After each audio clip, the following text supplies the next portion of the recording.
পাপ কখনো বাপকেও ছাড়ে না। প্রকৃতির এই চিরন্তন সত্যকে আরও একবার প্রমাণ করে দীর্ঘ ৪৫ বছরের রুদ্ধশ্বাস লুকোচুরির অবসান ঘটল।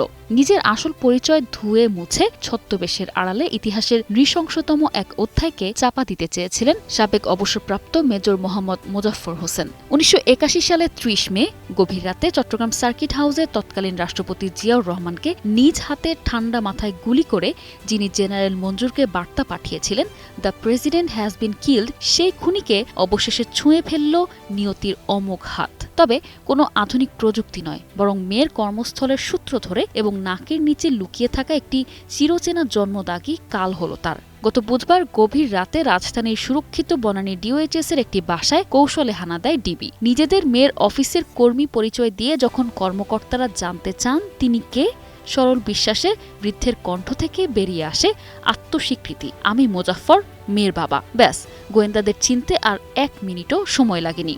মুহূর্তে গর্জে ওঠে হাতকড়ার ধাতব শব্দ।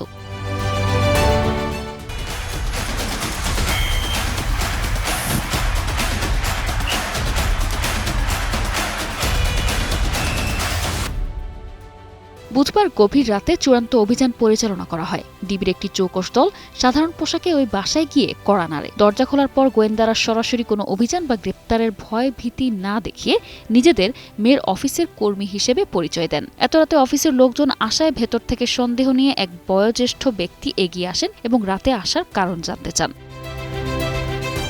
ডিবির কর্মকর্তারা তখন কৌশলগতভাবে ওই ব্যক্তির চেহারা পর্যবেক্ষণ করেন এবং বাড়ির অল্প আলোতেই তার নাকের নিচে থাকা সেই পরিচিত জন্মদাগটি দেখতে পান। অধিকতর নিশ্চিত হওয়ার জন্য কর্মকর্তারা তাকে জিজ্ঞাসা করেন, আপনি কে, আপনার পরিচয় কি? তখন তিনি সরল বিশ্বাসী উত্তর দেন, তিনি মোজাফফর এবং মেয়ের বাবা। গোয়েন্দা প্রতিবেদন অনুযায়ী ভারতে অবস্থানকালে তিনি নিজের আসল পরিচয় পুরোপুরি মুছে ফেলেন। সম্পূর্ণ নতুন ছদ্মনাম ধারণ করে এবং চেহারা ও বেশভূষায় পরিবর্তন এনে তিনি সেখানে থাকতেন। কল ট্র্যাকিং এড়াতে পুরনো চেনা পরিমণ্ডল ও পারিবারিক যোগাযোগের সব সূত্রও তিনি বিচ্ছিন্ন করেছিলেন। ১৯৯৭ থেকে ৯৮ সালের দিকে তিনি ভারতের বিভিন্ন রাজ্যে অবস্থান করেন। কেবল ভারতেই নয়, ভুয়া নাগরিকত্ব ও জাল নথির সাহায্যে পাসপোর্ট তৈরি করে তিনি বিশ্বের একাধিক দেশ সফর করেছেন। এ কারণেই ইন্টারপোল বা বাংলাদেশের গোয়েন্দারা দীর্ঘ সময় তার আসল নামে কোনো হদিশ পাননি।